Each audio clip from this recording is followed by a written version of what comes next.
Kebangsaan Timur nomor 56, Jakarta. Proklamasi. Kami, bangsa Indonesia, dengan ini menyatakan kemerdekaan Indonesia. Hal-hal yang mengenai pemindahan kekuasaan dan lain-lain diselenggarakan dengan cara saksama dan dalam tempo yang sesingkat-singkatnya. Jakarta, 17 Agustus 1945, atas nama bangsa Indonesia, Soekarno-Hatta. Dalam suasana yang sangat revolusioner ini, Undang-Undang Dasar segera disahkan.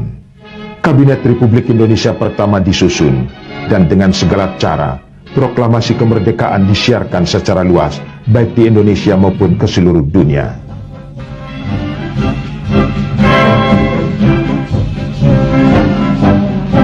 Seperti telah diperhitungkan oleh pemimpin-pemimpin Republik, pasukan serikat atau sekutu yang akan mengambil kekuasaan dari tangan Jepang mendarat di Tanjung Priok, Jakarta.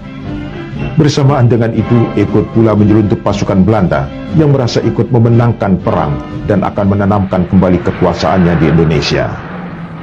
Meskipun dalam keadaan serba kekurangan, terutama dalam persenjataan, rakyat Indonesia melakukan perlawanan untuk mempertahankan negara merdeka yang telah diperjuangkan selama berpuluh tahun.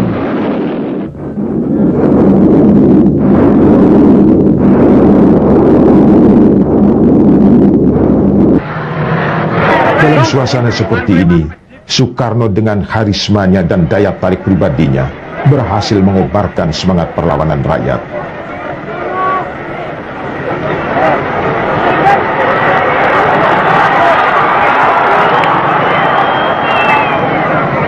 Saya minta saudara-saudara diam semua.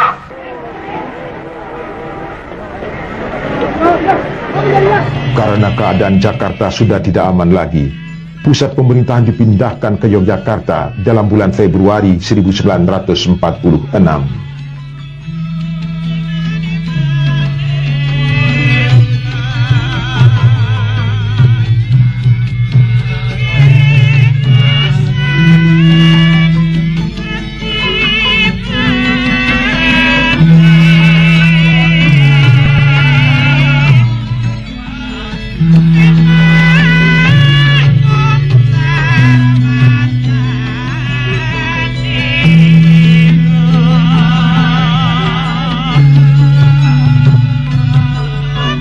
Meskipun di meja perundingan telah disepakati penyelesaian sengketa dengan Belanda di bawah pengawasan PBB, namun Belanda selalu melanggar perjanjian-perjanjian yang telah disetujuinya sendiri.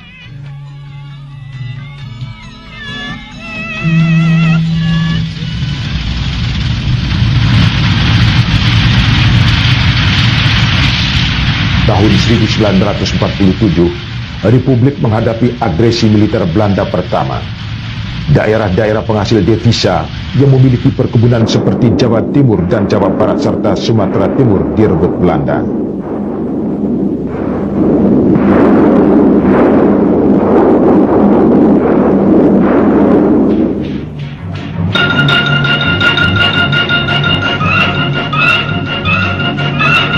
Mereka mendirikan negara-negara boneka seperti negara Sumatera Timur, negara Pasundan, negara Jawa Timur, Kalimantan Barat, dan lain-lain.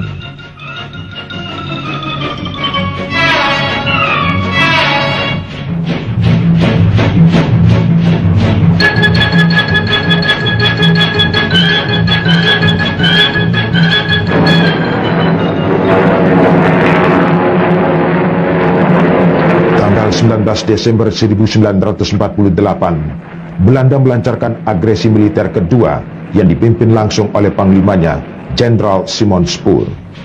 Yogyakarta, ibu kota revolusi, berhasil diduduki. Soekarno-Hatta bersama para pemimpin Republik ditawan dan diasingkan, masing-masing di Brastagi, kemudian Prapat, dan di Pulau Bangka.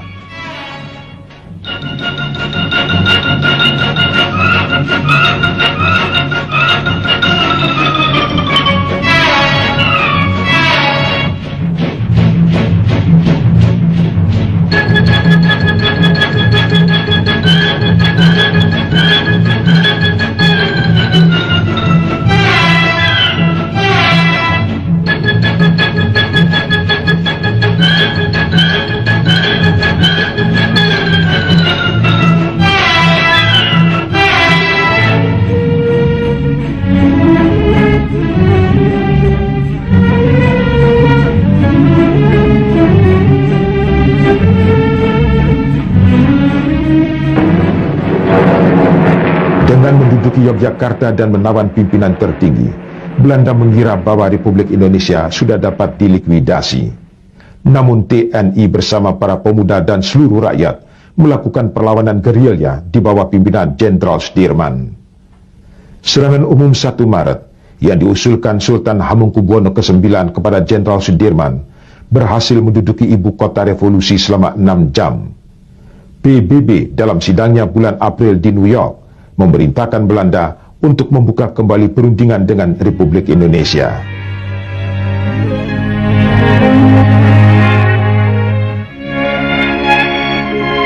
Bagi pemimpin-pemimpin bangsa seperti Soekarno, Hatta, dan Syahrir, pembuangan atau pengasingan merupakan pengalaman lama dalam perjuangan pergerakan prakemerdekaan. Di tempat pengasingannya, Soekarno seperti pada tahun 30-an, melewatkan waktunya dengan rakyat di sekitarnya. Atas tekanan Amerika Serikat dan dunia internasional, Belanda terpaksa kembali ke meja perundingan untuk mencari penyelesaian damai atas konfliknya dengan Indonesia.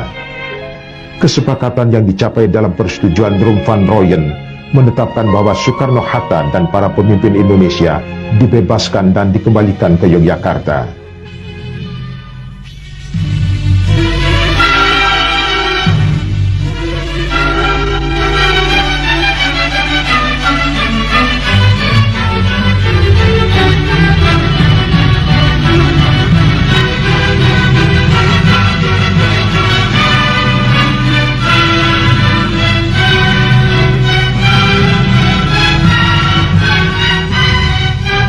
Setelah dicapai persetujuan KMB pada tahun 1949, Presiden Soekarno yang telah dipilih sebagai Presiden Republik Indonesia Serikat kembali ke Jakarta.